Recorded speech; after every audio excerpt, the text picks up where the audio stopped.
Let's talk about what happens when one of the most famous athletes in the entire world decides to take on a local supermarket. This is the incredible story of Michael Jordan versus Jewel-Osco, a legal fight that all started with what looked like a simple thank you ad in a magazine. But trust me, this was no ordinary thank you. See, Michael Jordan argued that this thank you was actually a blatant misuse of his identity, and he sued them for $5 million. Yep, a simple ad with a $5 million price tag. Suddenly, this isn't just a tribute anymore, is it? So that brings us to the big question we're going to unpack today. How in the world does a congratulatory message, a public tribute, blow up into a multi-million-dollar federal lawsuit? It's a fascinating case that really sits at this wild intersection of celebrity, big-time advertising, and the First Amendment. To figure this all out, here's our game plan. First, we'll look at the tribute ad itself. Then, we'll get into Jewel's First Amendment defense and define a really crucial legal term that this whole case hinges on. After that, we'll see exactly how the court tore this ad apart, piece by piece. And finally, we'll look at the huge impact this decision still has today. All right, let's set the scene. It all kicks off with a massive celebration for a true Chicago legend. So picture this. It's September 2009. Michael Jordan, as he should be, is inducted into the Hall of Fame. To celebrate, Sports Illustrated puts out this special commemorative issue.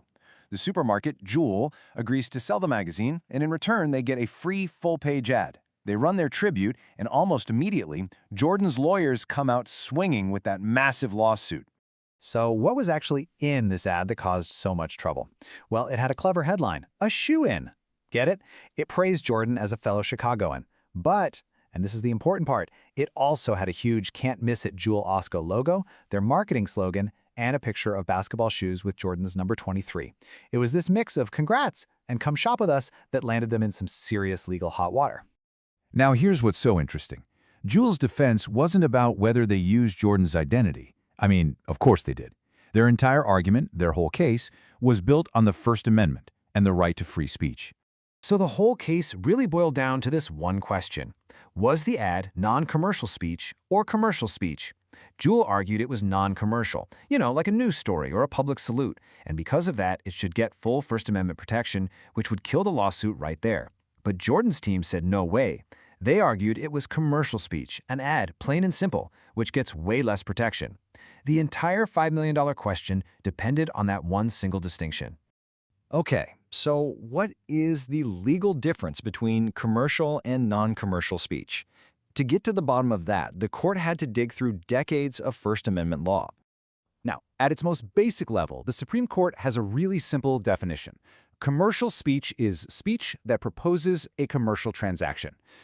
Things like buy this car or sale 20% off. Pretty straightforward, right? Well, not so fast. The appeals court in this case recognized that modern advertising is way more subtle than that. It's often not a direct sales pitch.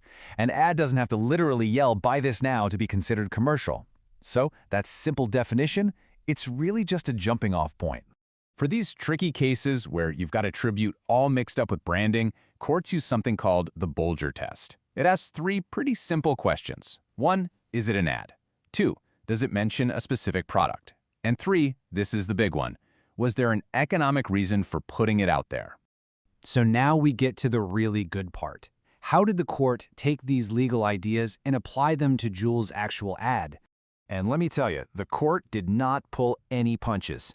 In its official opinion, the judges wrote that if you look at the ad without rose-colored glasses, it has an unmistakable commercial function. That phrase right there was a massive, massive blow to Jewel's entire defense. The court pointed to all these little details. The logo wasn't small, it was huge, bold, red, and right in the middle, drawing your eye.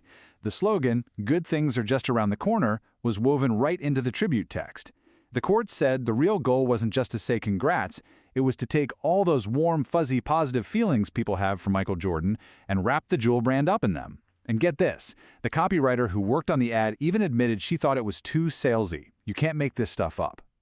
The court actually put a name to this strategy, and it's a term you hear everywhere in marketing today. It's called image advertising. So what exactly is that?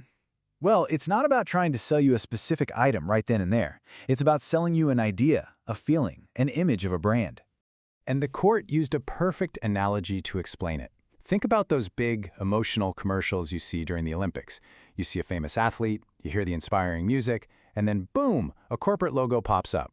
They aren't asking you to go buy a car or a soda. They're asking you to connect their brand with greatness, with victory. And the court basically said, yep, that is exactly what Jewel was trying to do with Michael Jordan. So with that powerful analogy laid out, the court was ready to make its final decision, and it's one that would really change the game for advertising and for celebrity rights. The final ruling was crystal clear. Jewel's ad was, without a doubt, commercial speech.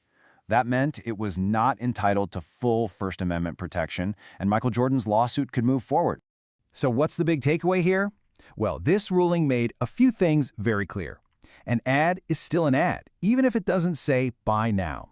Just promoting your brand's image is a commercial act, and using a celebrity's fame to boost that brand has real commercial value. Basically, this decision helps protect famous people from being turned into unwilling spokespeople for a company's marketing campaign. And ultimately, this case leaves us with a critical question, one that's even more relevant today in our world of social media and influencers. In an age where every company is trying to build a brand, where exactly do we draw the line between a genuine public message and a calculated marketing pitch? Well, this $5 million lawsuit gives us a pretty clear answer. That line is drawn the very moment a person's identity is used as a corporate asset.